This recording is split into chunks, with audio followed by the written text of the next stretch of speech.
Okay. Well, Makako, and good afternoon. Mahalo for joining us at this joint AEN Waterland hearing, Monday, January 2023 at 1 p.m. And I believe it's our first AEN and Waterland hearing for 2023. Yes, Happy New Year. So we are convened here in conference room 224, and we are video conferencing, which includes the audio and video of remote participants that's being streamed live on YouTube. You'll find the links to viewing options for all Senate meetings on the live and on-demand video page of the legislature's website at capitol.hawaii.gov.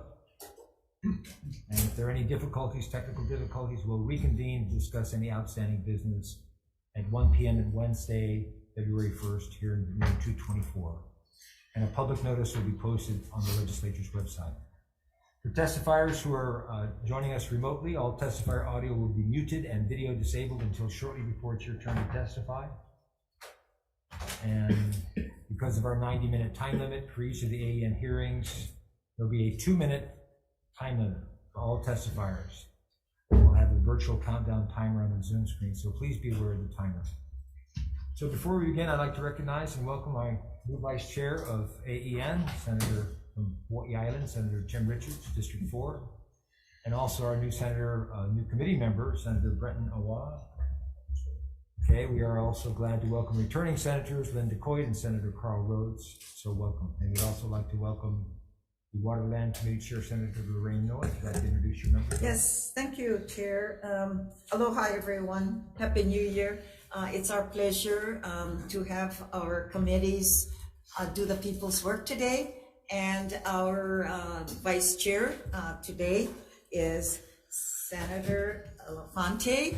We're happy to have him as well. Our members of the committee, Senator, if I remember your last name, McKelvey. Okay, Senator Ido, Senator Chang as well. And of course, Senator Favela on the other side of the table. But he's so busy. He's with both of us today. Thank you, Chair. Okay, thank you. And so the first bill that we've got scheduled for discussion today, whoa, thank you. You're welcome. Thank you.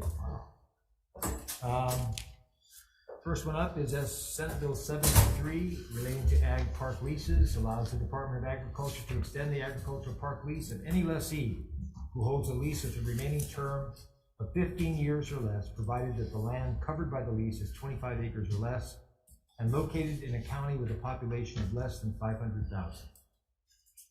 So first up, we have Sharon Hurd from Department of Ag.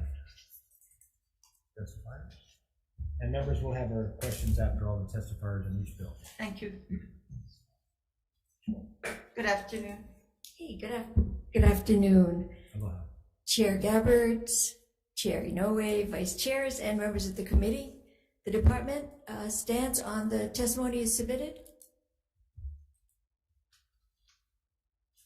Okay. Got it? Sure. I'll take questions. Stick around for questions. Sure. Great. Okay. Thank you. Oh, that's it. No. Oh, you're doing all the questions here. Thanks. Thank you, Sharon. I got questions. Yeah. You have questions? Yeah, you can go ahead. Let's go ahead. Oh, okay. All right. Thank you. This measure, Sharon has heard, was approved by both houses last year, and the governor vetoed. However, I am very pleased that your recommendation says if this body desires a change to the public lease policy, that you respectfully request for the DOA that the change and intent to be included in this bill's preamble. I appreciate that. Oh, yes. Another thing too is just to reiterate the position of the intent of this bill. Members of the committees actually started from my island in my district in Panaieva. It's you can't help calling this legacy farmlands. It's because this was one of those initiated years and years ago by the state. We have a continual renting of the lease in perpetuity of the original lessor. As an example, we have the children's are, some of them, the third generation, and they want to continue the lease. They're doing well. And so hence, legacy laws, no different that I have another bill that has to do the people's right to know in terms of emergencies that we need to change. There are laws that we need extensions. Now, in your reference, you have a number that there's a wait list of 243 people on the list. Your list is statewide. It has nothing to do with a wait list of 240 people in Hilo. You tell me how many farmers, young farmers, that are about 200 something in Hilo waiting to these lands. Nonetheless, this is just to extend those that are doing well in farming. So I'm not gonna belabor. Thank you so much. And we certainly will take the recommendations that you are open. Yes, thank you. Thank you. Thank you. Sure. Yes. The question that I have for the lands that we're talking about, I guess Senator Inoue is talking about, what kind of inventory of the lands? And I understand everybody's doing well and the leases are coming up. So this is just for conversation. When my great-great-great-great-grandfather signed the lease, knowing that someday that the lease was going to go in and possibly be able to be offered to other farmers or other people that would want to lease the land. Correct. Yeah. So going forward with this bill, I want to know how much of the inventory of the people's lease that's coming up, what kind of production, food, flowers, whatever, what they're growing on their property, cows, whatever. I like an inventory of how much of the land that they're using when they apply for the lease, because they've been having the lease over and over and over, like our senator said. What is the actual, maybe at one time they used the whole property, right? Maybe as the years went by, not everybody farms as well. So they're using less of the property. To me, if you're not using all of the property for agriculture and your family can probably maintain that, that portion of that lease should be leased out to somebody else. So if I get 100 acres and I only can take care of 25 acres, then 75 of that acres should have an opportunity for somebody else to lease to actually give one chance to actually farm and move forward. I mean, I'm not saying this bill is bad, but we need to know exactly what people are doing on this ag and this land that they want to have another 100-year generation of obtaining the leased land. You know what I mean? So that's something would be nice to have. Yeah, Senator Favela, that is a very good point. There's nothing that prohibits the current lessee from applying as competitively with the other people that will submit applications. I believe on the application it does ask that question, but I'm going to call up the subject matter expert, Brian Cow from Administrator from ARM, to provide maybe a more complete answer. Thank you. Appreciate it.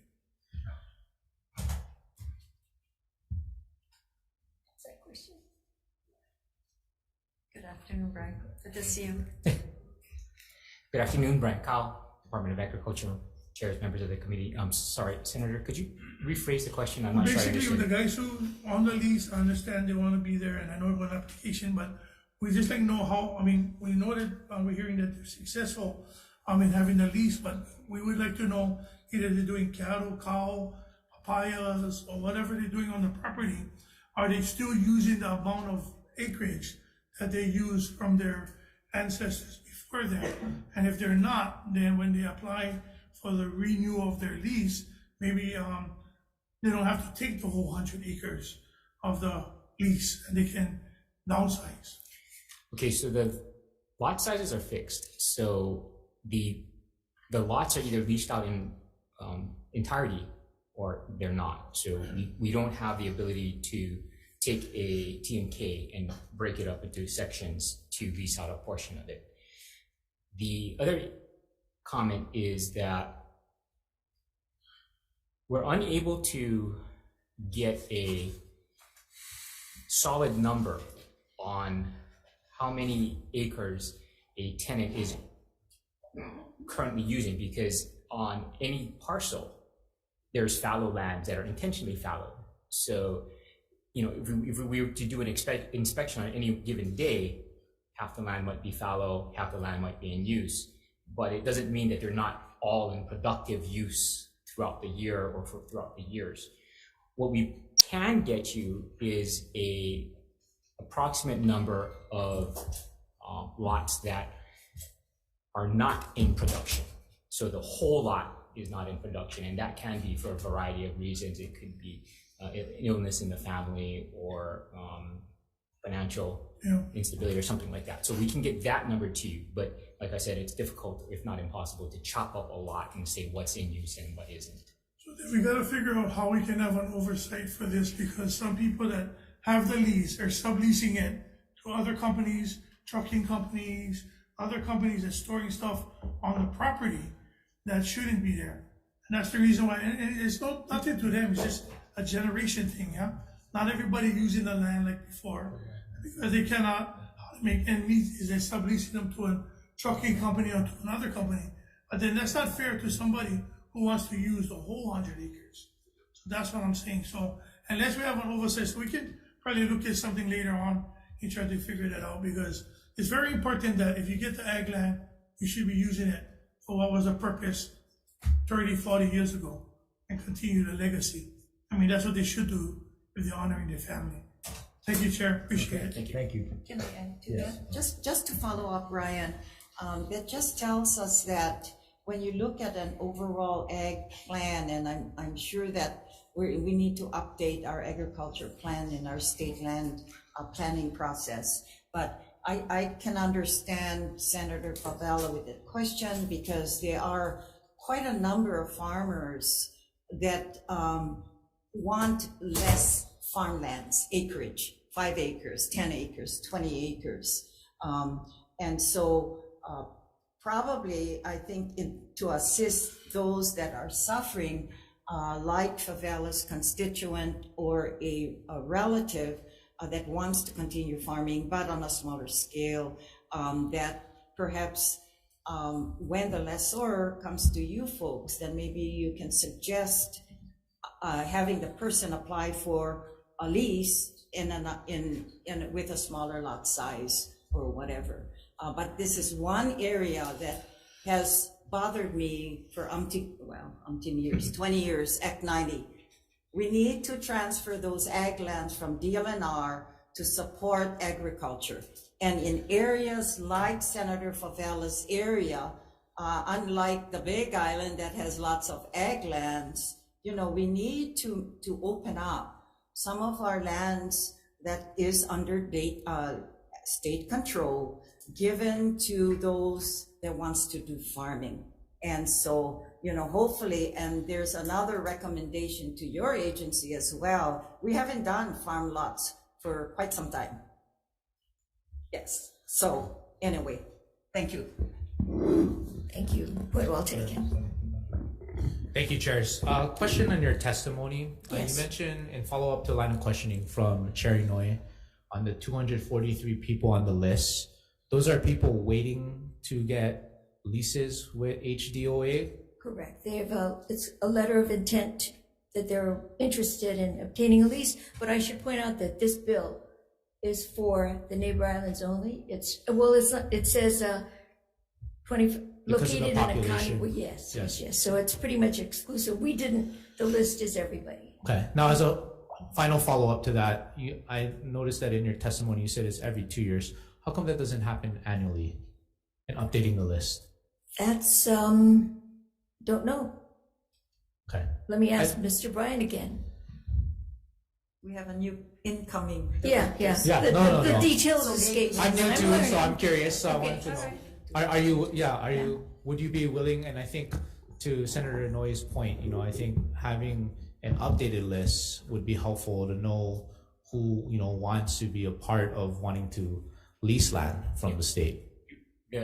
Brian, Department of Ag Administrator. Anytime we get a question coming in on state land, if they're interested in potentially leasing from us, we will send out an expression of interest form and we will collect it and take it back. The issue with the updating the lists live is just purely lack of staff. That's all there is to it. Okay, thank you. Thank you, chairs. Chair. Brian, you can stay right down.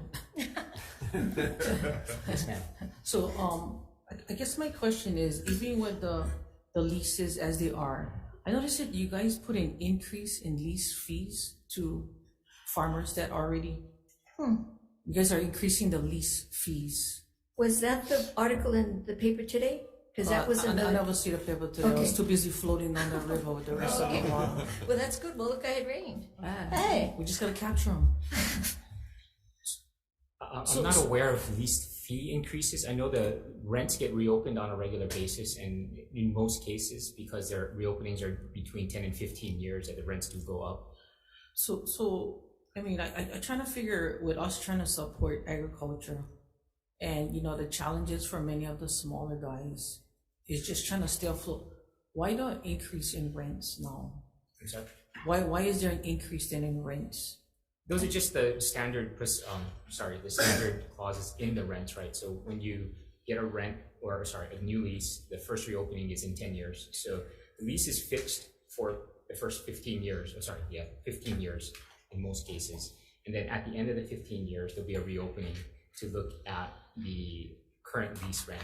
And then in those 15 years, if it shows that it's gone up, then it'll be adjusted upward. If it shows that it hasn't gone up, then it'll be left the same. And it's happened both situations where it has been the same as well as gone up. So I guess that many of those farmers are saying is that they cannot afford those rents, and whether or not you guys have other sources of funds to try and help offset those rents, especially now. I mean, you know, we get food safety issues that cost, we have inspections that cost, I get everything going up, but if we can try to sustain ourselves in Hawaii, I mean, Yeah. I'm sure, you know, there has to be some other options out there, or one request by the director to the Yeah, governor yes. in offset. One of the things I learned recently, in fact, from the subject matter experts, was that the lease rents and the water bills actually pay for the staff. So when the staff costs go up for whatever, you know, collective bargaining agreements, it kind of has to match. In order to keep the staff, the lease rents would go up every 10 years, or they'd be reviewed. If there's another way to cover the costs, we would do that. Is that right, Brian? Not exactly. Sort of. The lease rents are done by independent appraisal. So that's kind of disassociated with actual programs costs. Both programs, water and land, are special funds. So, you know, by right, we are supposed to be revenue neutral or expenditure neutral. As far as additional ways to fund it, sure, you know, there are opportunities. The legislature could provide general fund support, and you know, we could look at additional ways to offload some of the expenses and stuff like that. So what you guys use the acreage fees for? The acreage assessment fees, what are they being used for? That's an irrigation. So the lease rents is just the leases, and then there's a water for some of the people on the water systems, and the acreage assessment is a portion of the water fee. And the acreage assessment essentially represents a base fee, like any utility or anybody who collects usage-based stuff. There's a minimum cost for just doing business, right? So even if the user doesn't draw any water, we still have to go out and we have to still read the meter. We have to, if something leaks, we still have to go out and do that. So there's a bare minimum maintenance that we have to do no matter what. Can we get one? Can we get a copy of how much acreage assessment fees that are incurred across the state of Hawaii? Sure. The current amount is 30% of the ceiling that is appropriated for the revolving fund. So I can get that amount to you. Yeah, that would help. Thank you, Chair. Okay. Thank you. Next is members. We have a full agenda, so I'm going to ask if we can limit your questions, but follow-up questions we can also get the departments to answer. Brian Miyamoto from Hawaii Farm Bureau.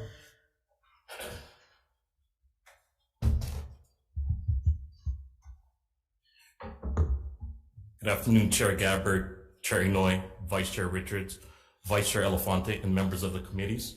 My name is Brian Miyamoto. I'm here on behalf of the Hawai'i Farm Bureau. You have our testimony in front of you. We absolutely support this measure. This is a Farm Bureau package bill. We appreciate the legislature's support last year in passing the bill. So I'll just highlight a few things in our testimony. We absolutely support new farmers. We want new farmers on ag park lands. However, we shouldn't disregard our current farmers who are successful, who have succession plans, who have, as Senator Inouye said, have their children, their family coming back to continue. These are successful farmers who are producing on state ag park lands.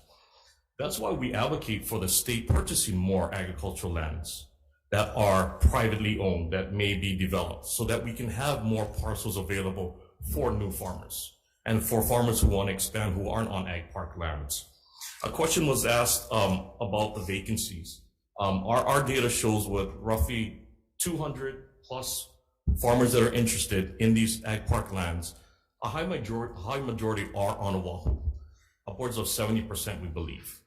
Again, this bill restricts it only to the neighbor islands, so Oahu is not included in this measure.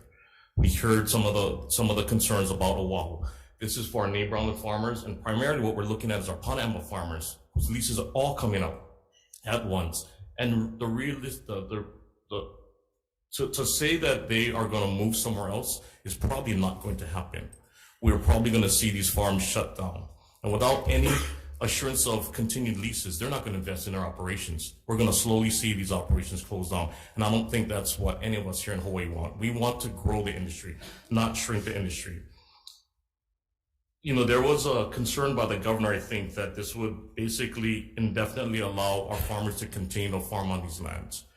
The law says that the department may, not shall, extend these leases. And absolutely, if they're not farming the way that we want them to farm, then don't extend the leases. We're not asking for everyone's leases to be extended. We want consideration and ensure that these farmers are farming. We've seen recent legislation passed that allow for lease extensions on public lands. HB 499, Act 236 of 2021 authorizes DNR to extend certain leases of public lands for commercial, industrial, resort, mixed use, or government use upon approval of a proposed development agreement to make substantial improvements to the existing lease. Brian, your time's up. Why is it okay for them and not for us? Thank you, Chair. Thank you. Any questions? Farm Bureau? Okay, next we have Hawaii Crop Improvement Association online on Zoom. Are they with us? No. No. Anyone else wishing to testify on this measure? Okay, moving on to the next one is SB 376. Oh. Nicole? Okay, good. Thank you, Chair Gabbard, Chair Inouye, Vice Chairs Richardson, Elefante, and members of the committee. Aloha, I'm Nicole Galassi on behalf of the Hawaii Cattlemen's Council. We stand on our testimony in support of SB 73 and appreciate the chance to testify remotely. Mahalo. Thank you. Okay, moving on to SB 376, relating to the environment, prohibits the mining, extraction, and removal of minerals from the seabed and all state marine waters, prohibits the issuance of any permit for or in connection with the development or operation of any facility or infrastructure associated with the mining, extraction, or removal of minerals from the seabed within state marine waters. And first up, we have Ted Boland with the Hawaii Reef and Ocean Coalition. Thank you, Chair Gabbard, Chair Inouye, Vice Chairs, and members of the committee. Ted Boland for the Hawaii Reef and Ocean Coalition. Seabed mining is not going to help the reefs, which are so much under stress. In the interest of time, I won't go into it. Happy to answer any questions, but we support this bill strongly. Thank you. Okay. Next up is Angela Melody Young, CZ Young, testifying for Community Advocacy Research Education. Next up is Christopher Morris on Zoom. Chris, are you here? Yes, I'm here. Okay. 1 second here. I apologize. In regards to 376, I'd like to express why I support this bill. It denotes some very impactful possibilities. One of the choices that the United States has made is not ratifying the Convention on the Law of the Sea established by the United Nations. And it kind of places America in a position where seabed mining might be more appealing to larger corporations. It's already been, for a certain time, stopped until further research can be conducted in states such as California. So I think we should follow suit with that as well. Okay. Thank you. Chris. That's it. Anyone else wishing to testify on SB 376? Members, any questions? Next is SB 93 relating to reuse zones. Requires non-potable water users and developers within a certain distance of wastewater treatment plants to use R1 water and appropriates funds. First up is Department of Health. Good afternoon, Chair, Gabbard, Chair, Noy, Vice Chair, and committee members. Sina Fruder with the Department of Health to stand by our written testimony. Thank you. Next is Dale Sakata with the Deputy Attorney General on Zoom. Not present on Zoom, Chair. In person. All right. Hallelujah, good. Thank you for being here. So good afternoon, chairs, committee members. Dale Sakata from the Attorney General's Office. You have our written test, so I'll just highlight maybe a few points. There are a number of important defined terms in this legislation which may need to be tightened up. Also, it is not clear who should be enforcing this particular mandate in the bill. Positions are put into DLNR, but the statute 342D, which is for the Department of Health.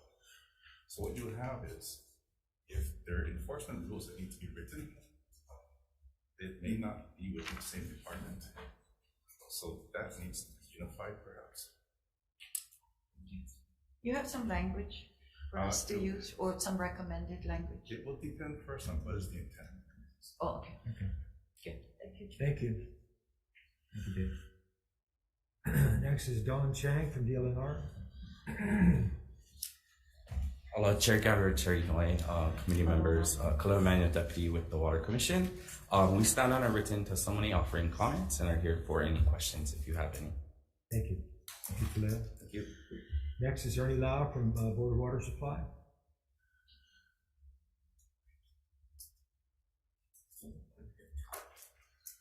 Chair Gabbard, Chair Noy, and members of the committees. I'm Kathy Mitchell with the Board of Water Supply, and we stand on our written testimony in support of this measure. Be happy to answer any questions. Thank you. Thank you. Anyone else wishing to testify on SB 93? Members, any questions? Moving on, SB 115 relating to aquaculture establishes within the Department of Ag an aquaculture area lease program for the purpose of identifying state facilities, state lands, and state marine waters that are suitable for use and lease as commercial aquaculture areas. Allows agencies having control and management of identified aquaculture areas to lease the facilities, lands, and waters to the Department of Ag for the purposes of this act. Allows the program to use the monies for the Aquaculture Development Special Fund to carry out the purposes of the act, and requires the revenues obtained from aquacultural area leases to be deposited into the Aquaculture Development Special Fund, and imposes penalties and civil and criminal liabilities. Exempts the program from being subject to the Hawaii Ocean and Submerged Lands Leasing Act.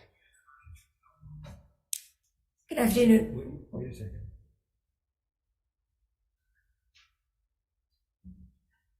Okay, you can go ahead. I have a whole order here, but I'm sorry. Okay. Good afternoon again, Okay. Chairs Gabbard, Inoue, Vice Chairs, and members of the committee. The Department of Agriculture stands on the submitted testimony, but wants to point out that we support this bill because it promotes the state's economic development, and it allows the department to oversee the operations through the lease function. Okay? Thank you. Next is Don Chang, DLNR. Aloha Chair Gabbard and Inouye Committee members Laura Ka'akua, Deputy Director for the Department of Land and Natural Resources. We stand on our written testimony and we're here for questions if you have any. Thank you very much. Ryan Miyamoto, Hawaii Farm Bureau. Thank you, chairs, vice chairs, members of committees. Brian Miyamoto here on behalf of the Hawaii Farm Bureau. The Hawaii Farm Bureau stands in support of this measure. The legislature acknowledged the importance of aquaculture, of the industry, of that sector, for the role it can play in greater food sustainability and also economic diversification. The legislature revitalized our aquaculture development program back in 2019, and we saw further support last year when you funded 4 positions in the aquaculture development program. This is just the next step. Like our farmers and ranchers on land, our aquacultural farmers, they need somewhere to produce their products. So really appreciate the continued support and the evolution, and we're trying to diversify our economy. This is another way. This is part of the overall agricultural sector. So we ask for your continued support and support for this measure. Thank you for this opportunity to testify. Thank you, Brian. Anyone else wishing to testify on SB 115?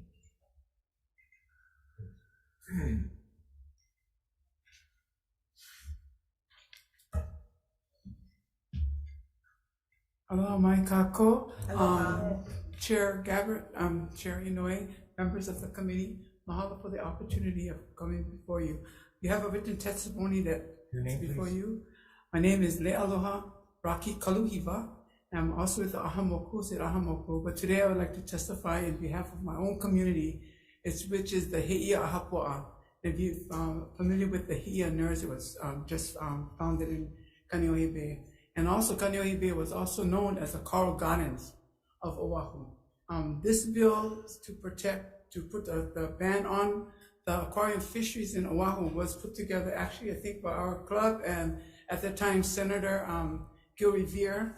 And we're asking that your committee keep the ban on the aquarium fishing. And through experience and facts. We're not at that bill yet. We're on SB 115 on aquaculture. Oh, Yeah. okay. So That's another thing on aquaculture. We need to farm our fish. Yes.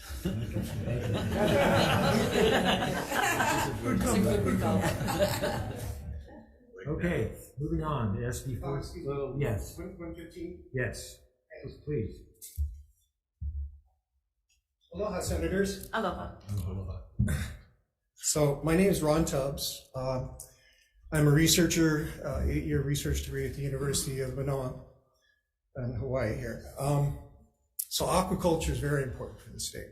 To fight global warming, we need renewable resource usage, and fisheries or fish are the highest reproductive invertebrate in the world. Up to 300 million fry per pair per year can be produced with OPA. Many other fish, 10,000 to 5 million fry per year. Only 4% of ornamental aquaculture fish come from aquaculture. Great advances have been done in aquaculture for increasing this percentage. And food security and sustainability for the state is of utmost importance. Global warming is real. Sea levels are rising. We need the state to support aquaculture greatly. Many special activities permits that I've been part of have not been issued. Some of them are over a year old for aquaculture purposes. Special activities permits may be on hold because they are not exempt from HEPA laws. We need to exempt highly regulated, reviewed special activity permits for research purposes from HEPA laws. We are greatly dependent on the need of special activity permits for research, for broodstock, for public aquariums and aquaculture purposes.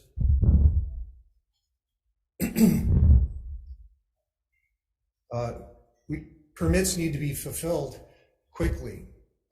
Waiting a year, so if you've got research money, you can't just sit on that research money and wait for your permit to be granted. You need that research permit right away. Your time's up, sir. Thank you very much. Okay. Thank you. I support Bill 115. Okay. Can I ask a question? Any questions, members? Yeah, and thanks for making the time to come here. At the University of Hawaii Hilo, and but we have an aquaculture research going on for several years.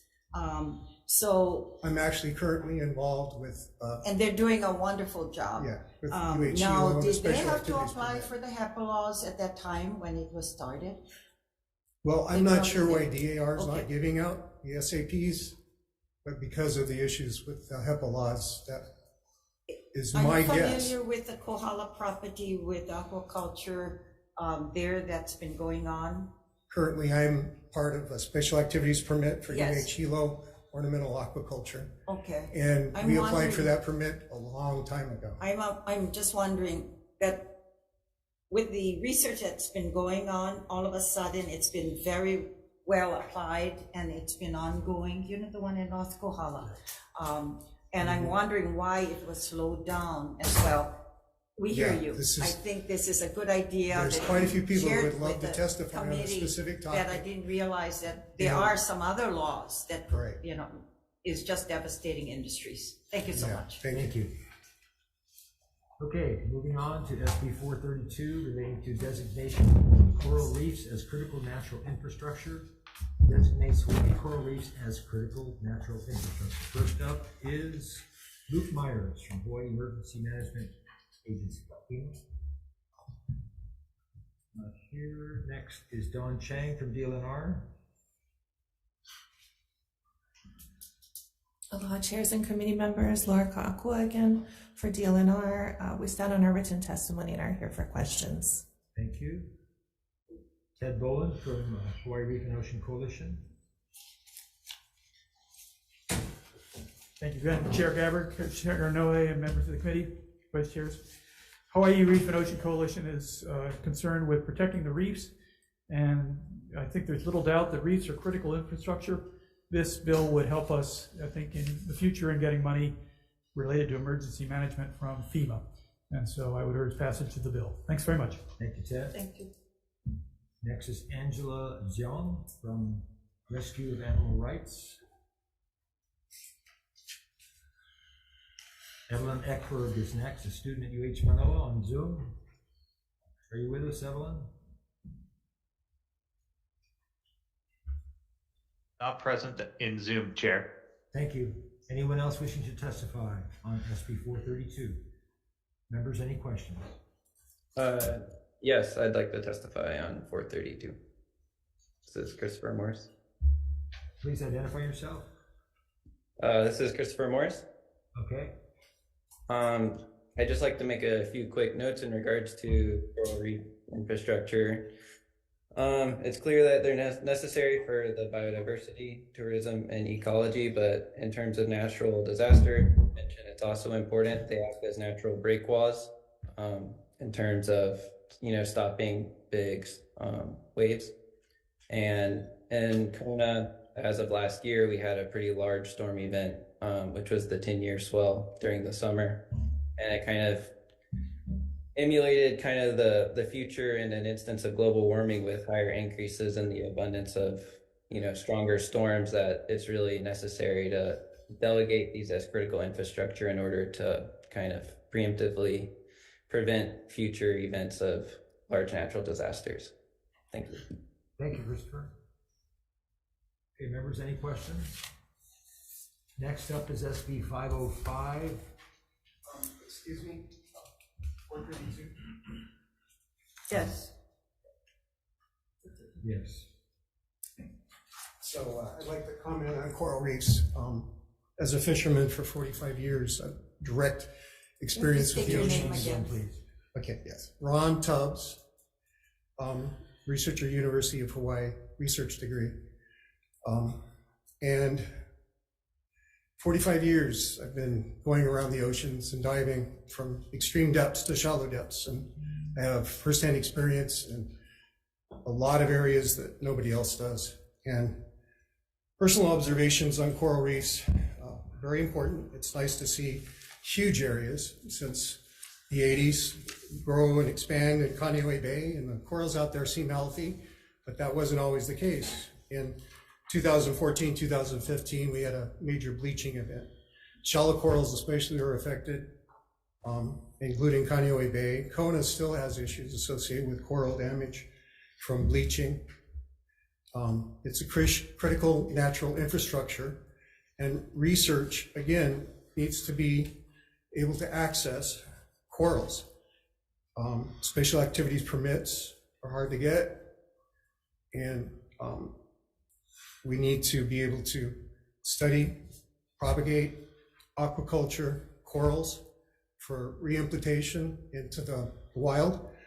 Corals grow 3 to 5 inches a year. If you grow corals in an aquaculture facility, you can provide light year-round without turbidity or lack of light, and increase greatly coral growth rates. You can control nutrition through the proper algae supplementation. You could utilize this to repopulate corals throughout the state. This has been done by Nui Fisheries to a limited extent. There's commercial people that might actually invest in this if there is potential for the ability to sell corals and repopulate corals around the state. Like, for instance, even motels and hotels would love to have reefs in fronting their motels. So anyway, I support this bill. Thank you. Thank you very much. Chair. Yes. Question for the testifier. Just a point of clarification, Mr. Tubbs. Are you representing the university, or are you speaking on your individual capacity? Yeah. As my own capacity as an aquaculture researcher. Okay. Thank you for coming. Thank you. Thank you, Chair. I have a question. First, can you ask if there's someone from, let's see, was it that recommended? Anyway, I won't belabor. Question I have is rather interesting because the Navy recently, 2 years ago, last year, started construction at Pearl Harbor, and part of next door to our harbors, the piers. Right. And they damaged the coral. They were fined by DLNR recently. Very familiar with that. And, okay. The ship. So with that said, how does this bill impact? Because my understanding, and maybe some of you can share with us from agencies as well. Yeah. So with this measure, then what happens with, I guess, certain areas where there's activity by the military that's been damaging our coral reefs within their jurisdiction? So, I believe the state, you know, they always tell us did a great job. Navy paid the fine. I hope they paid. DLNR make sure that they paid their bill. Anyway, you know, what's the control? You know, it's devastating, because if they could do something at Pearl Harbor and into our own harbor, what happens when they start getting into Kaneohe area where you have the military base out there? So I'm just kind of curious, because they keep fighting us and say, you know, the Navy has priority and they're exempt or whatever. Oh, okay. Thank you so much. Yeah, we got he's our, the expert. Yes, thanks. And kind of make it short because we're fit for time as well. Thank you, Senator Noy, for being the question. Brian Nielsen, Administrator for Division of Aquatic Resources. So I think what you were referring to was a coral damage event that happened last year. It was a contractor for U.S. Army Corps of Engineers that was dredging the Honolulu Channel, and their anchors for the dredge barge damaged a bunch of corals. They did end up just paying a settlement in December to DLNR to pay for that coral damage. How much was the settlement? About $1.1 million, but this contractor spent about $2 million of their own money to reattach the broken corals. So that was taken into consideration as well. So it was a significant damage event. This particular bill, I don't think would affect those type of situations. This bill would give us access to FEMA funds, or would help us access FEMA funds after a flood event or a big hurricane event. And so places like Puerto Rico that have language like this, they've recommended that other states and territories do the same thing because it's helped them access funding from FEMA. Okay, so all in case of emergencies, I Yes. guess. Yes. Act of God. Yes. Okay, thank you, Chair. Thank you. Thanks for Thank you. coming in and sharing that with us. Next is Senate Bill 505, relating to environmental protection, prohibits the harvesting of aquatic life for commercial aquarium purposes, regardless of the method of collection. Auntie, you wanna come? This is your bill, I mean, your opposition. See?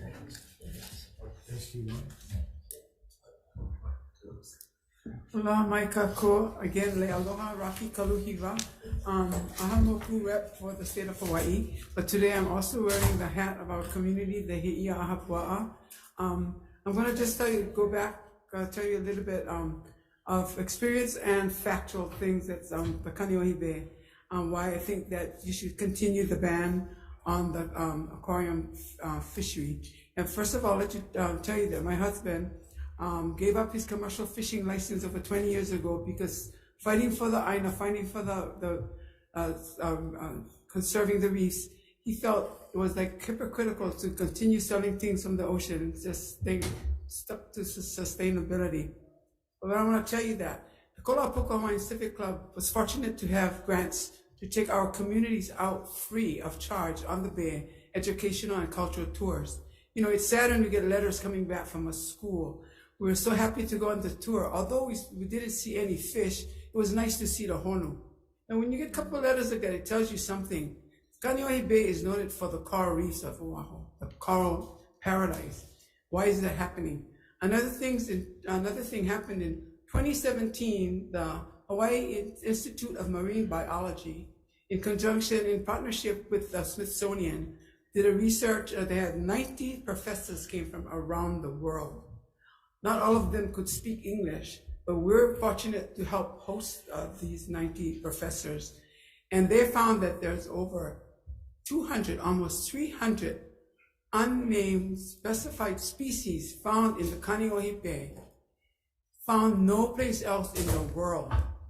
It tells you that we gotta start protecting our resources. It's too bad that we see too many people exploiting our resources to pad their pockets. I spent my whole morning this morning, so disappointing, watching a court case. In the Hawaii court, an attorney from Virginia State fighting our bill, thanks to you guys made the law, to lift the ban on West Hawaii aquarium fishing. And I came here when they recessed. There's they're probably gonna last a couple of days. But to think that people are coming from different states and challenging our state to take our resources, this has to stop. I believe what this man said. You want to take our aquarium fish, then farm it. My husband was one for that. He worked with Dr. Doty and Dr. Abbott with the lima way back in the 70s. And he was the one who said, we're going to run out of lima in this bay. And it's depleted, that we got to start farming.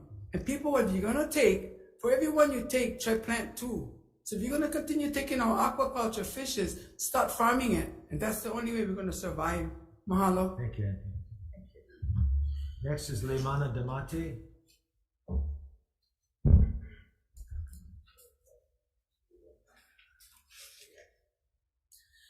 Thank you. Aloha Chair and Vice Chairs of the committee.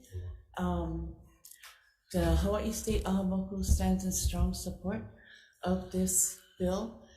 I stand on our written testimony. As you just heard from Auntie Rocky, she is the actual Ahamoku po'o for the island of Oahu. In speaking with the po'o and the people of West Hawaii, I would just like to point out a couple of things. One, there is 606 ahupua'a, 46 moku within the islands, on all the islands. Each one is distinctly unique in their aquaculture or their fishery practices. So just to have someone come in and just harvest whatever they want impacts the people of that place. The other thing I would like to say is that I have one question that came to me from 7 of the islands, and this is the question, quote, why will our traditional and cultural practices protected by the Hawaii State Constitution be put into a dangerous decline on all main Hawaiian islands so that people from other places can benefit through their ornamental trade. It is not only the Native Hawaiians who will suffer if the current ban is lifted, but all Hawaii stakeholders in the protection of our ecosystems. So that's just the one question they're asking. There's widespread opposition to lifting this ban. One of the comments I got was from Ni'ihau, without any of us even realizing, because there's no enforcement out there, is that the illegal aquaculture, aquarium collecting is still going on. I was shocked when I heard that. But without enforcement, how are you even gonna know? Right now, you know that illegal collecting is going on. Finally, it was this legislature that put into place the protection of all of our aquarium fishing. And so the people asked me to remind you that when they take, they never give back. And the farming needs to happen, things need to happen.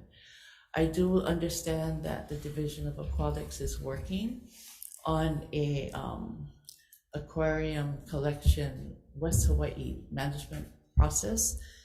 I would just like to comment on that. There are 45 ahupua'a within West Hawaii fishery management. I'm sorry, your time's up. Okay, Thank you. that was actual I wanted to bring up. Thank you. Thank you. Next is DLNR. Aloha, chairs and committee members. Laura Ka'akua with Department of Land and Natural Resources. I do have Brian Nielsen here if there are questions. Thank you. We stand on our testimony. Thank you, Laura. Laura, can you tell us, and for those sitting there, what's your recommendation? What's the comments? Sure. Thank you. Thanks. Thank you. Brian Nielsen, Division of Aquatic Resources. We just provided comments today and didn't provide any specific recommendations. Thank you. Thanks. Next is Kylie Cruz, the Earth Justice. Good afternoon, Chair Gabbard, Chair Inouye, Vice Chairs, and committee members. My name is Kylie Wager Cruz, and I'm an attorney with Earth Justice. For the past 11 years or so, our office has been advocating in the courts on behalf of reef advocates and Native Hawaiian cultural practitioners to ensure proper environmental review before the aquarium trade is allowed to continue. And so this started with the Hawaii Supreme Court's ruling in Umberger versus Department of Land and Natural Resources, in which the court held that DLNR needs to ensure that the environmental review process under Chapter 343 is completed before commercial aquarium collection continues. So that ruling and the subsequent circuit court order effectively placed a ban on issuing commercial aquarium collection permits until the environmental review process is complete. Since then, there have been several rounds and iterations of environmental review for West Hawaii and Oahu, but right now those processes are still underway. With respect to Oahu, DLNR recently rejected the first attempt at an EIS, and the trade is working on revising that document. With respect to West Hawaii, the court this morning issued an order lifting the injunction prohibiting issuance of commercial aquarium permits for West Hawaii, but we are going to appeal that ruling in court as soon as we possibly can. But the main point here is that every version of the environmental review process has largely promoted status quo levels of extraction, and for some species, increased extraction. And every attempt that the trade makes at this process is an attempt to justify continuing the status quo. So we are concerned that the ongoing judicial proceedings and administrative processes are futile and that the only way to take a precautionary approach and prevent further harm to Hawaii's reefs is to ban the trade in its entirety. I did. Thank you. Next Can is. I just ask a question because she's an attorney as well? So having said that, now you're appealing the case. So if this bill passes, governor signs, and the courts reverses your actions. Well, right now we're trying to You're reverse. appealing, so. We're trying to reverse the court's actions. But if this bill goes into effect, then it would moot out the ongoing court proceedings, and there'd be no need to do environmental review because the trade wouldn't be allowed Thanks to continue. so much. Thank you. Next is Maki Morinoa. Zoom. Maria? Aloha, this is Maki Morinoe. Thank you for your time.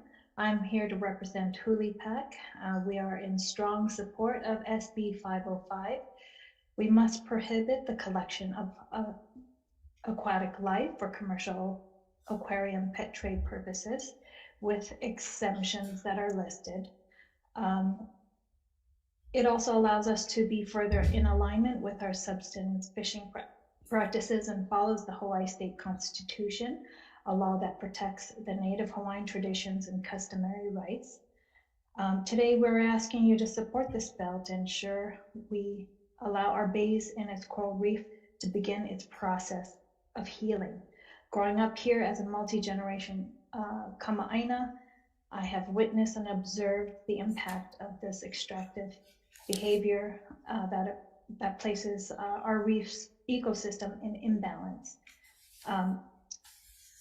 We are faced with the plankton and food collapse on the table of our near future. We must remember that plankton is responsible for 50% of our oxygen with every breath we take, that our coral reef is the foundation for biodiversity in our food chain, and that these herbivore fish are the protectors of the reef's health and ability to thrive.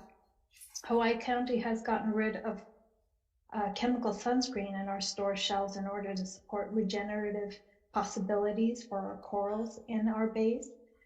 Imagine what we can do if we allow our herbivore fish to regenerate at a plentiful amount that it used to be. Our kupunas spoke of stories of identifying large schools of yellow tang from elevation 1,400 along our bays. We could see it with our bare eyes. Now we cannot see those yellow tangs. Please pass Thank you, this bill, time is SB up. 505. Mahalo. Thank you. Next is Inga Gibson with Pono Advocacy for the Fishes and Kapu Aquarium Trade Hui. Aloha. Aloha. Chair, thank you so much for the opportunity. Strong support. I'll be very brief, as we did submit comprehensive testimony on behalf of 18 different organizations representing the Kapu Aquarium Trade Hui. I did have a chance to go over the testimony before the hearing and was pleased to see of about 240 pages. I think 236 were in strong support. Only 4 in opposition were actual collectors themselves and 1 pet store. And even some of those in opposition, they were in opposition to the aquarium trade. So a little confusion there. So without belaboring our comprehensive frequently asked questions document that I distributed, I wanted to just point out that this really would protect food fishers in addition to protecting what's been stated earlier with the kanakamoli and subsistence fishing and cultural traditions. It benefits food fishers when aquarium collection is prohibited because of some of the same species that are very important to cultural traditions and beliefs and subsistence fisher practices. I also wanted to mention that we absolutely support aquaculture, and that is really the only sustainable way to continue any kind of aquarium trade here. And I wanted to thank Senator Inouye for her bill. I believe it's up on Wednesday to discuss the special activity permit process, so that can be expedited because we absolutely want those any fish, ornamental, not food fishers, any ornamental species, obviously, to be aquacultured so that we're not putting pressure on the wild species. So we absolutely support that. And this would also save the state upwards of $500,000. This is a trade that cannot be managed. I mean, DAR estimates $500,000 just to administratively manage the trade.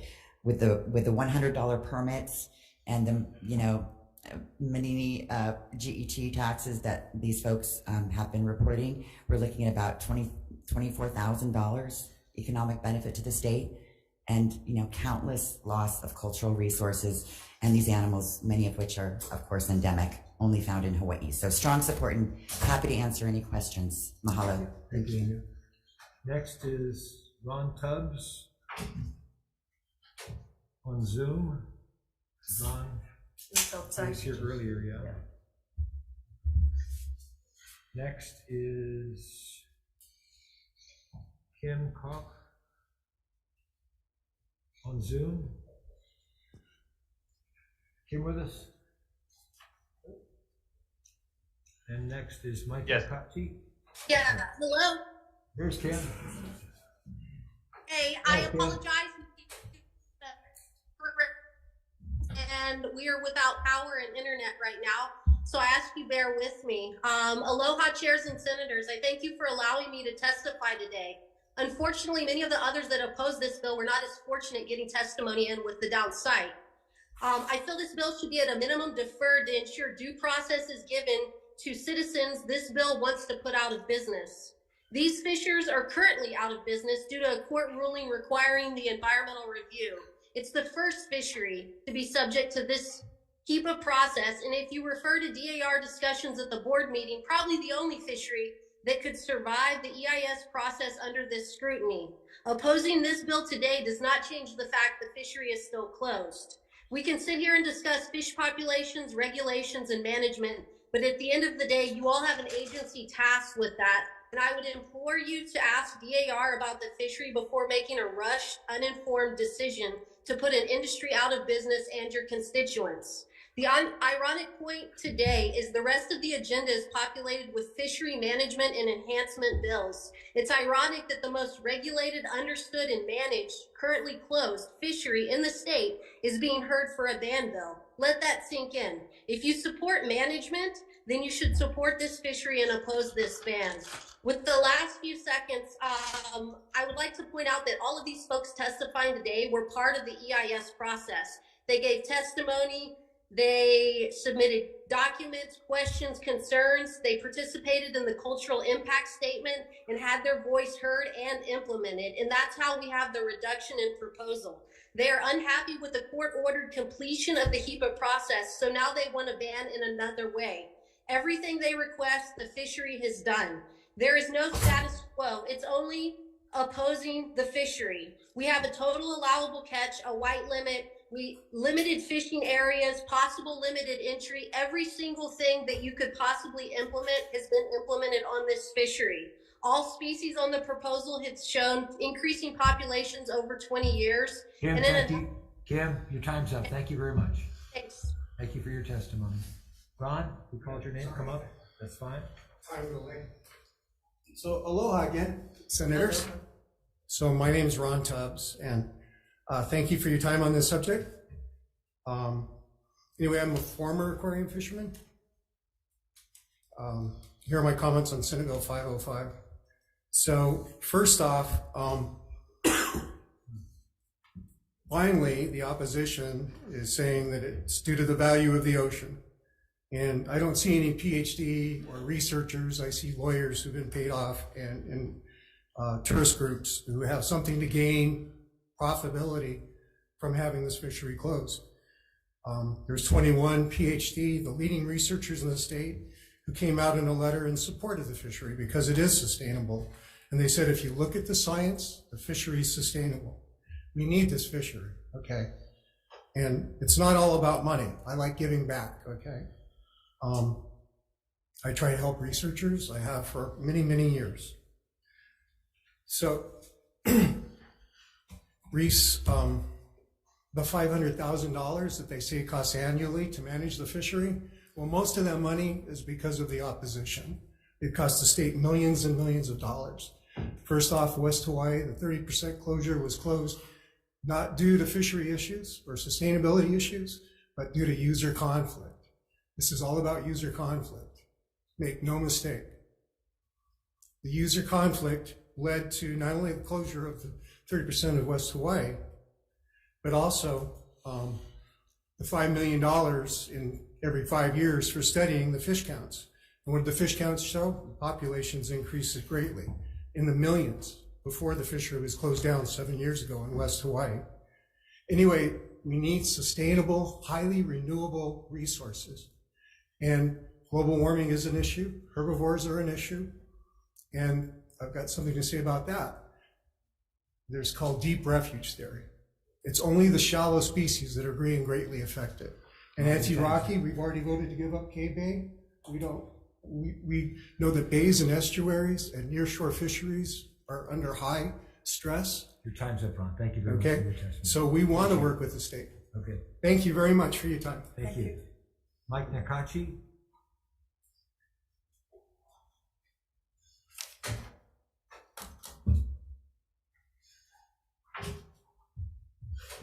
Aloha, Mike Kako, senators. I appreciate your time. Good seeing you this morning, Senator Richards, with your big cowboy hat. My name's Mike Nakachi. I come to you all from the island of Mokuokeawe. I come here with Mokuauhau of 25 generations. And I come to you all because I've been coming to this people's house since the 80s about this very same issue. DAR commented that social issues, whether this is right or wrong, a social issue or a cultural issue, that's one of their major comments. I was brought up, take what you can eat. The narrative has changed for our state. It's all about kala, it's all about money. But no one talks to the kinolau. No one understands all of these fish, our ancestral spirits that have been here long before the arrival of Kanaka. So I speak for them. And I speak for them because I have been here since the 80s, witnessed the degradation of this particular type of aquarium trade.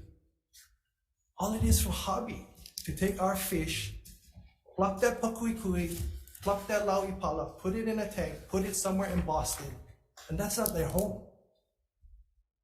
DLNR has a right, first and foremost, for the public and its resources. You represent the public. Number two, cultural values. Why is it always third, commercial activities that seem to supersede those other two? So again, we need support from the legislature. If not, it will always be stuck in courts, okay? And we need to understand that. I'm tired of the wahanui that I keep hearing. I have ancestors behind me, and we need to do these things in a proper pono way, which is not to export and degrade our resources till there's no more, so that in perpetuity, we have these fish here for future generations to enjoy. Thank you, Mike. Thank you all. Thank you very much. Next is Renee Umberger on Zoom. Aloha, Chair and committee members. I'm Renee Umberger in strong support of SB 505. For 15 years, I've worked to end the environmental, cultural, and ethical harms caused by taking our reef animals for the mainland aquarium pet trade. Dale, in our testimony on this issue, noted the cultural and social values that the aquarium trade conflicts with. So I'm just going to mention a few of those social reasons now that Ingrid did not mention. I believe the cultural issues have already been spoken to. And just mention why they point to the need to permanently close to the trade. Just a few points. A 2021 peer-reviewed independent cost-benefit study found that the trade provided zero benefits to Hawaii. All benefits outside of a handful of jobs flowed to mainland businesses that sold our fish for home aquariums. Hawaii residents paid the price. An unbiased scientific poll conducted in 2017 by the same company that does polling for the state found that 83% of Hawaii residents want the trade ban, citing environmental, cultural, and ethical concerns. 81% said that only aquaculture fish should be kept in home aquariums. Thankfully, today, fish aquacultured in Hawaii are now widely available for home aquariums worldwide. And examples of those fishes are included in my written testimony. They are among the most heavily targeted species, or they were among the most heavily targeted species by the trade from our reefs. Today, there is no longer any reason to take the wild ones for the aquarium hobby. Lastly, a study published by UC Santa Barbara grad students showed that the trade profits from the high death rates of wild fishes sold in the trade and the subsequent orders for replacements. And this helps explain why the trade, not the collectors in Hawaii, but the main Reen, your time. Reen, excuse me, your time is up. Reen, your time is up. Thank you very much, Reen. Mahalo. Mahalo.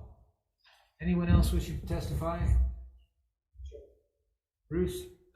Chair, real quick, can you remind the testifiers what their support and opposition? Yes. Please, thank you. Yes. Yeah, Chair, the person that came on before, that female in the back there, do you support or you're against the bill? No? Well, next to you. Okay. Yeah. Support the bill. Okay. Thank you, Chair. Yes. Testifiers, please state your support or opposition. Thank you. Bruce? Chair Noy, Chair Gabbard, members of the committee, Bruce Scope, representing the Pet Advocacy Network. We did submit testimony late, showing that folks actually did file it. Thank you very much. Anyone else? Jim? Yeah, Chair, I'm sorry, Chair Gabbard, this is Jim Lovell. Are you ready for my testimony? Yes. Okay. Thanks for allowing me to testify. I wasn't able to get on the website because it was down, so I like the thanks for the last minute allowing me to come in. I appreciate it. So, Aloha, Chair Gabbard and Chair Noy. My name is Jim Lovell. I've been a fisherman here in Kona since 1979. It's over 40 years now, and I'm opposed to this bill. I'm a little confused because it seems like all the testimony has been about for or against the aquarium trade here, and I thought this was about, the global warming and the protection of our reefs. So I'm kind of going to direct my testimony more toward what the bill was. There's a lot of things in the bill that are, inaccurate and misleading. It says that we've reduced species diversity, abundance, and biomass, and that's wrong. I mean, the numbers are about millions. It says that some of the herbivores we removed are up to 80% down in their population. And again, they're up by millions. I don't know who's writing this, but it's not accurate and needs to be cleaned up. It says that this is leading to a potential extinction of some species. And I just, there's nothing that is on the endangered list. There's nothing on the threatened list. The numbers are going up. They're not becoming extinct. I don't know why that sentence is in there. It says that we only generate $25,000 in revenue for the state. I mean, we're an $8 or $7 million industry, but supposedly we only pay $25,000 in taxes, I guess. I'd like to see the documentation on that.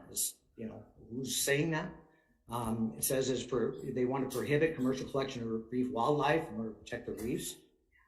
We've got hundreds, if not thousands, of people taking reef off the ocean, and I'm just not sure why, if you take them off and kill them, that it has no impact on our coral reefs. But if you have 7 people taking them alive, that has impact, and we have to ban 7, and thousands are fine.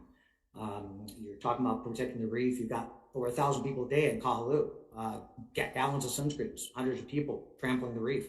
If we're really about protecting the reef, why aren't we, having bills about that? They're not even having. Jim, thank you very much for your time. Thank you. Your time's up. Okay. Chair, I also signed up for. Please come forward. Thank you, Chair. And Senator Ted Boland again for Hawaii Reef and Ocean Coalition in strong support of this bill. Our reefs are dying.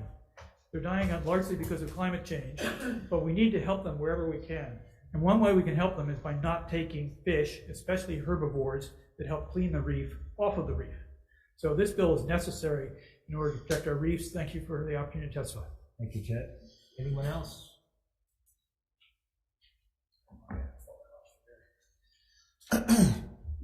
Aloha, Senators. My name is Jerry Isham, commercial fisherman, food fisherman, aquarium fisherman. Well, used to be an aquarium fisherman, but I strongly oppose this bill for obvious reasons. This bill is too drastic. I want to point out before I start, though, that so many of our fishermen friends was not able to get in testimony for whatever the system error that was happening or whatever, but a lot of people wanted to testify that are not able to. They're freaking out right now, finding out that this bill of this measure, this magnitude, total ban, they're not able to get their voice in, and that is just flat wrong. I don't know what you guys can do about that, but I just like to say a few things. I've been a fisherman since I was 13 years old, aquarium fisherman. I've been collecting fish. I know the whole coastline from Kaina Point all the way to Hawaii Kai.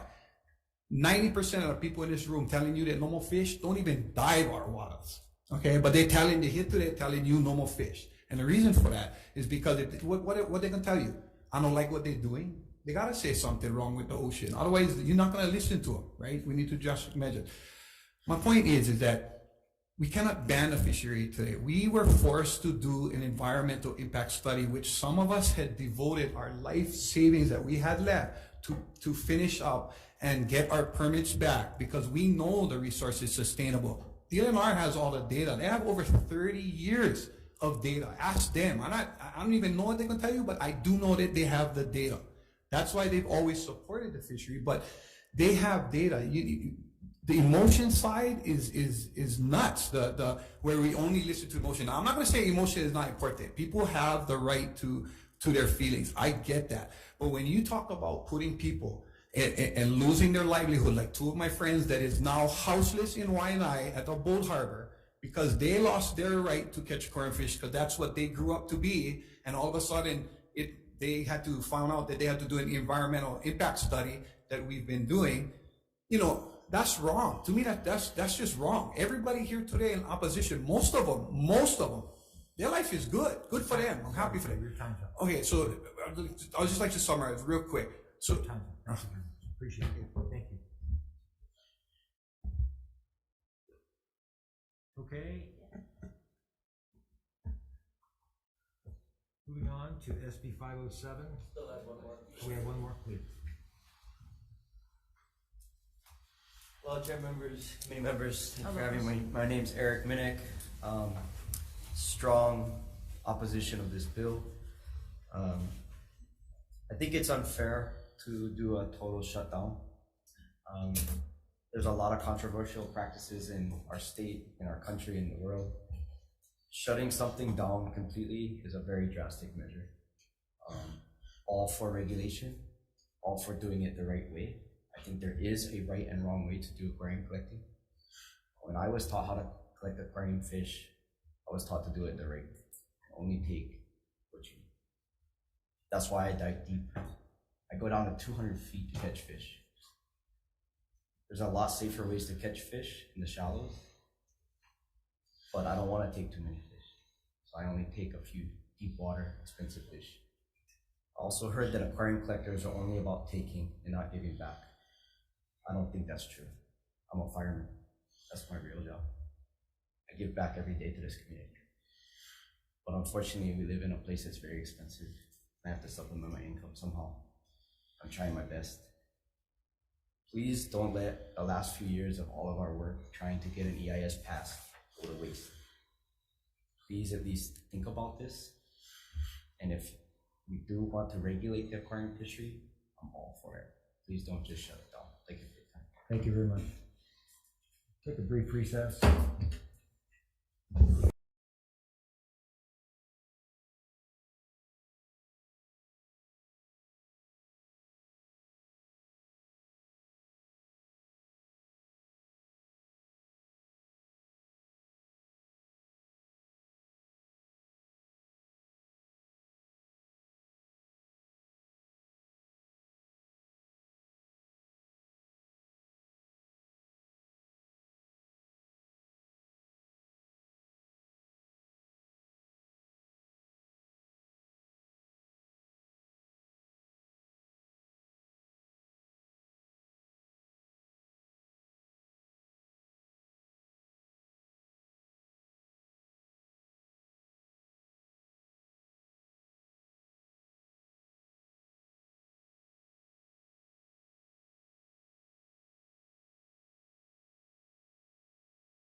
1 o'clock joint with AEN Waterland. Moving on to the next measure. Chair, excuse me, just one question. This has to be a technical one with regards to the HRS.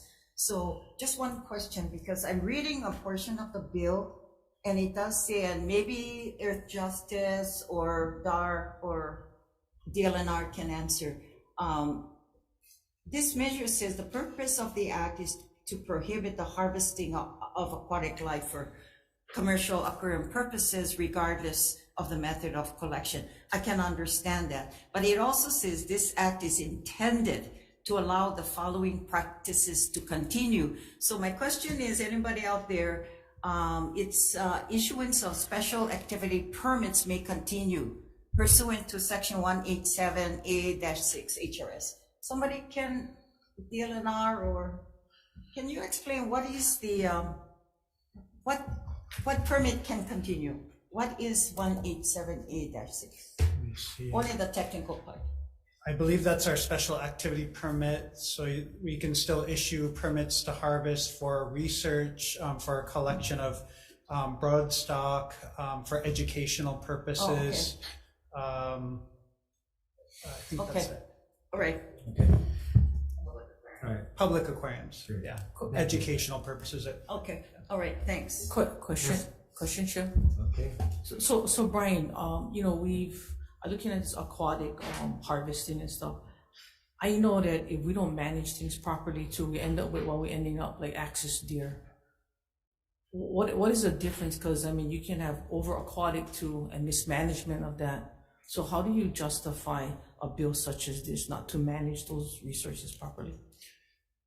Yeah, so I think the difference with like an axis deer situation, you have an introduced invasive species that the ecosystem isn't adapted to, so they naturally have an advantage to, you know, for those populations to blow up and get out of control, where our natives, these are all native species that we're talking about. So I guess my question would be then, so should we just put a moratorium on everything? I wouldn't recommend that, no. Well, it's kind of like almost what you guys asking for at this point. Well, we're not, this isn't an admin bill, we're not requesting. So I noticed that you guys basically supporting it though, right? No, we didn't. But have concerns. We provided comments. So you guys are okay with the taking of aquarium? Is that? Yeah, we manage, yes, we manage aquarium fisheries just like food fisheries. Okay. For sustainability. Okay. Yes. Thank you, Chair. Follow. So you guys have a permitting process for harvesting the aquatic fishes? For aquarium fish, we used to have a permitting process before it was shut down with the HEPA requirements. As of this morning, Judge Crabtree lifted the injunction for West Hawaii. So now those fishermen that are in compliance with HEPA, they've done their EIS, they can now request an application for a aquarium fish permit from DLNR, but that will still have to go to the Board of Land and Natural Resources for approval. Right, the reason why I say this, like in Alaska, they give out so much permits for crabbing or whatever, right? Always there's limitations. The reason why I bring this up is because for me, I always had a problem with the long net fishing that kills everything in the ocean. Kills our reef, kills our turtles, kills our seals, kills our dolphins, kills everything. And when you're like doing ban without regulation first and permitting, if that's the case, then I would rather ban those long net fishing that kills and scrapes and rips our reefs and break them every time they're out there. And then the thing is about economics. They don't leave the fish here. They take it to their country and then they sell it back to Hawaii in boxes. So I'm just saying, I mean, if we're gonna do a ban, and I know we need regulation, don't get me wrong, but if we're gonna do a ban at this altitude, then we gotta look at the ban on all kinds of fishery in our state, because those guys harvest thousands and kill plenty of our turtles and our mammals in the ocean and the reef damage. Do we have a study on every year on how much reef they damage and rubbish they make with the nets? Do you know that? We don't have a study, but the legislature did just authorize the department to issue permits, and we just went through the rule process for that too. So yeah, we're creating a permit for layouts. Thank you very much. Okay, sorry. Moving on to SB 507, relating to wetland preservation. Adds definitions for floodway, natural stormwater infrastructure, and wetlands to section 343-2, Hawaii Revised Statutes. Requires a proposed housing project of the Hawaii Housing Finance and Development Corp. That is exempt from all statutes, ordinances, charter provisions, and rules of any government agency relating to planning, zoning, and construction standards, to ensure that the proposed project does not impact wetlands or natural stormwater infrastructure. Requires an environmental assessment for actions under the Environmental Impact Statements Law that propose any development that would impact wetlands or natural stormwater infrastructure. First up is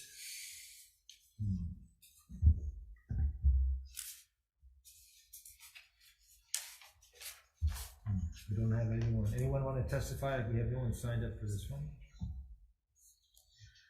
Oh, yes. Please. Good afternoon, Chair Gabbard, Chair Inouye, Vice Chairs, members of the committee. Aloha, Happy New Year. My name is Scott Glenn. I'm the Governor's nominee for Director of the Office of Planning and Sustainable Development. We submitted comments and testimony. We stand on those. We're available for question.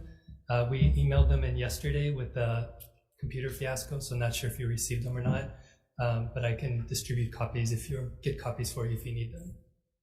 Thank you. Thank you.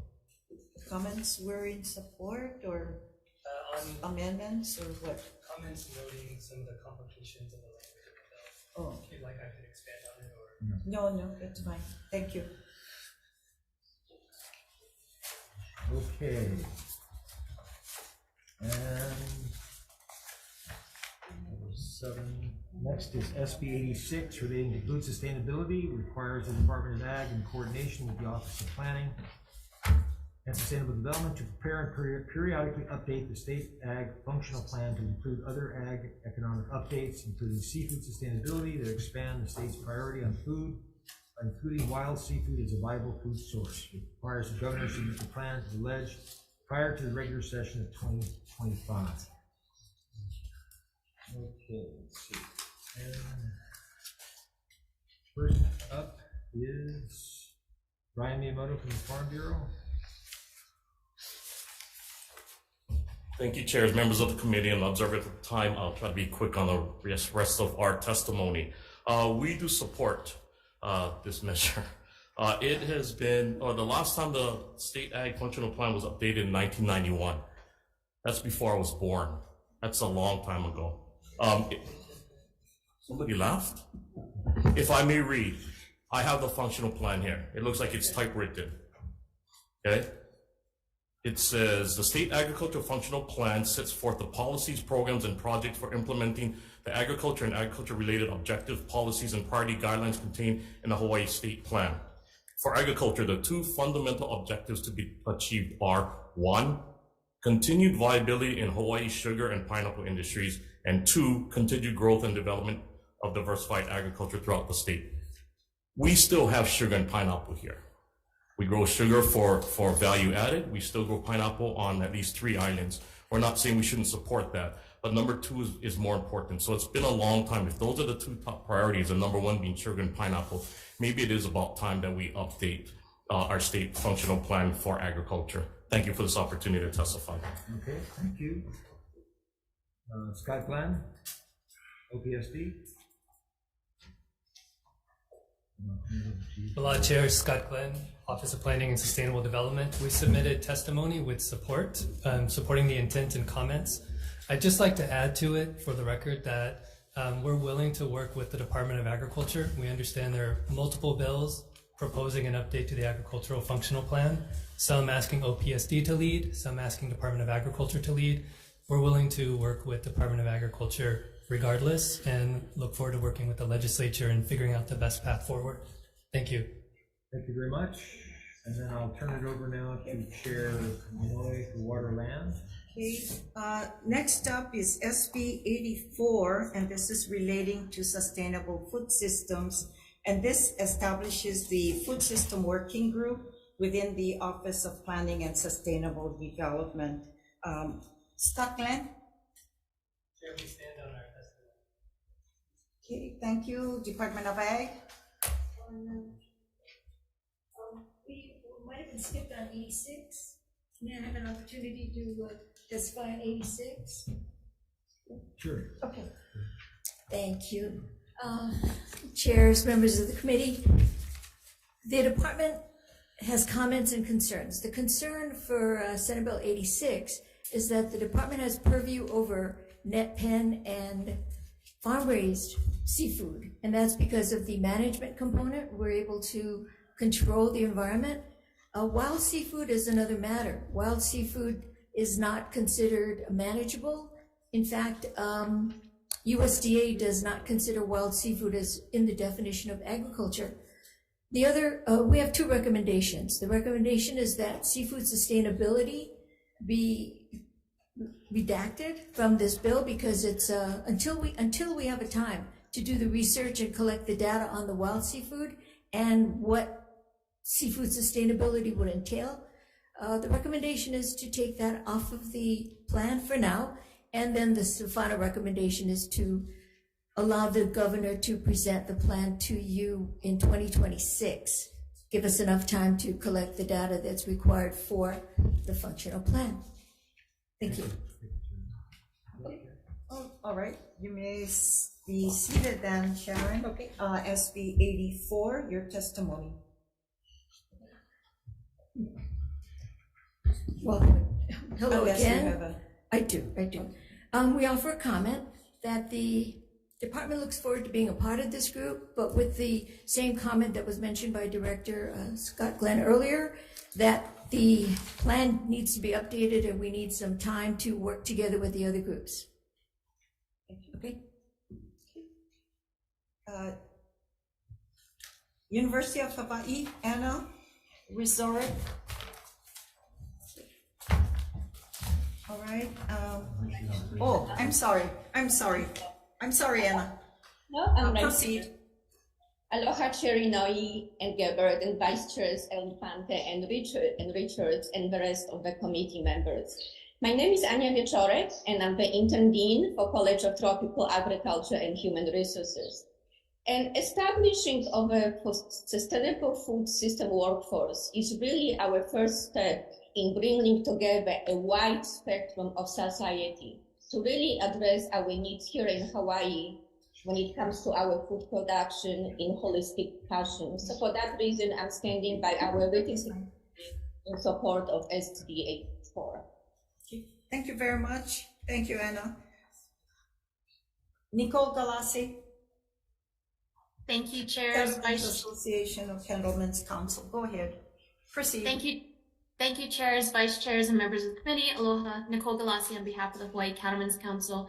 We stand on our written testimony in support of SB 84. We respectfully ask that a representative from the Hawaii Cattlemen's Council be included in this working group. Beef cattle are an important commodity in Hawaii, and our focus is always that three-legged stool of environmental, economic, and social health of the community. So representation would be important for this complex industry. We appreciate the chance to testify. Mahalo. Thank you, Nicole. Hawaii Food Bank, Kilikina Mahi. Aloha, I'm Kilikina Mahi. Aloha, Chair Gabbard, Chair Inoue, Vice Chairs, and members of the committee. Mahalo for the opportunity for us to speak up on behalf of this important effort. We know that the strength and resiliency of our food system is so important in anti-hunger efforts. And so with that, we stand on our written testimony, are available for questions. Thank you very much. Members, we do have 9 folks in support of the measure and 1 in opposition. DLNR, I noticed that you have testimony. Are you in support? Wait a minute. Okay, thank you. Brian. Oh, right. This is 84. Thank you, Chairs, members of the committees. Brian Miyamoto here on behalf of the Hawaii Farm Bureau. I'm sorry, Chair, I thought I submitted testimony, so I'll be brief. We do support this working group and the establishment of the working group. However, we have a few proposed, or we're requesting a few amendments just to the makeup of the working group. First, on page 2, line 17, the University of Hawaii, we are requesting that it's the Dean of the College of Tropical Agriculture that selects these 2 members over the Director of OP. Our next one is page 3, line 17, which is the Farm Bureau membership. And we appreciate being included in here, but we ask that it's the head of our organization, the president, versus myself as executive director, who does select our representative. On page 4, line 4, one representative of the agriculture selected sector, we're asking that the chair of the Department of Agriculture might be a better person or better office to select versus the Director of Office of Planning. And then finally, along with Nicole's testimony, we do request on page 5, line 9, to add one representative of the Hawaii Cattlemen's Council to be selected by the president of the Hawaii Cattlemen's Council. Thank you for this opportunity to testify. Thank you very much. With that said, it is my recommendation to make some amendments later, because Office of Planning as well did give some good recommendations for amendments to the measure. We understand. Also, I did this bill, but I think 20 people in a group, I think, is a lot. But I'll redo and we'll decide later what we're going to do. But I will be making an amendment with the concurrence of our ag chair as well. Let's proceed. Oh, yeah. Yes, please. Were you one of those 9 that I did say gave in testimony? I'm not sure. Okay, you have a few minutes. We have only. Keep it brief. Yes. We got 10 minutes more. Hawaii Farmers Union United, and we, our esteemed colleagues elsewhere in the agricultural industry, support the intent of this bill and would like to request that the Farmers Union, like every other entity listed in there, is in charge of the selection of its representative.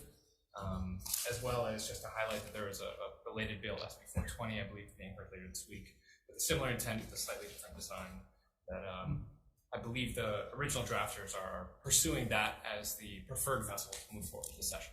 Thank you. Thanks for being here as well. With no comments from members, then let's proceed with SB 71, and this is relating to the environmental impact statement.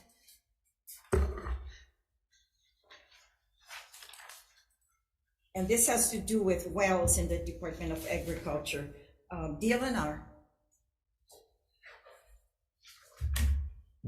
Hello, chairs, committee members, Khalil Manuel, Deputy with the Water Commission. We're standing on our written testimony, option comments, and are here to answer any questions if you have any.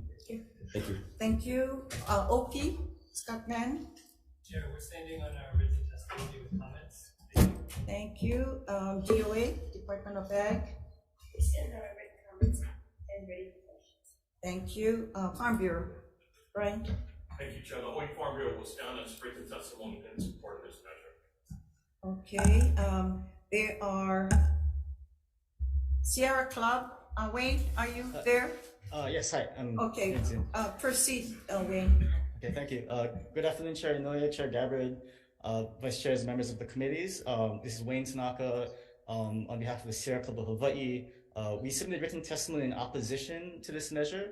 I'd just like to emphasize, or just to highlight, the fact that we do appreciate, the need to really pivot towards local agriculture production, but some of the, I think with this measure, by exempting wells from environmental review, we may actually, there may be a number of unintended impacts and consequences, including to our food security, for example, and our water security. So for example, well appropriate assessments, you could be creating preferential pathways for contaminants and pathogens to enter into the groundwater, which could have impacts on adjacent wells and downstream, like estuaries and local i'a.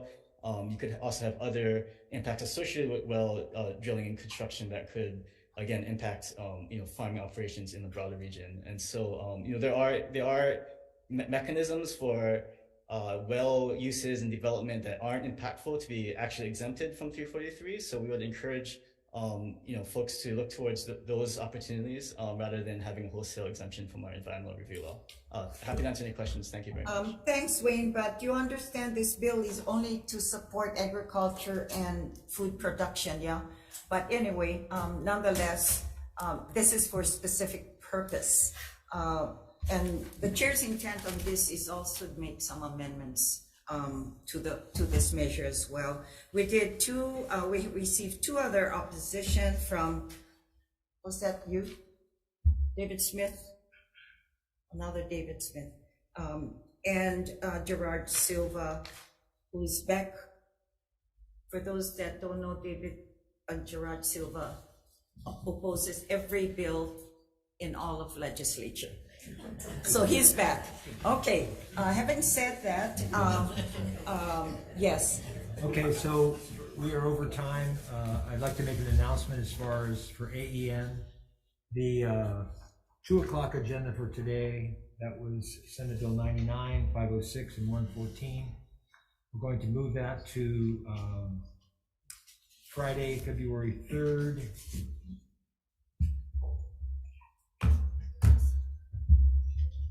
What?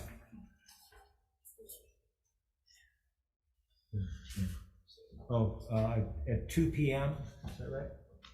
Yes. 2 p.m. on Friday, February 3rd, here in room 224. And the decision-making on the bills that we considered today will be done at 2:05 p.m., also on February 3rd, 2023, here in room 224. Similarly, for the measures of SB 84 and SB 71, will be decision-making only on, what time did we say? 2:05. 2:05? Yeah. 2:05, is that correct? Yes. Chair, in room 205 on Friday, I believe is February 3rd. And for those measures, there are several that will be amenable, including those measures that. Chair, 224. 224? Oh, in room 224. Okay.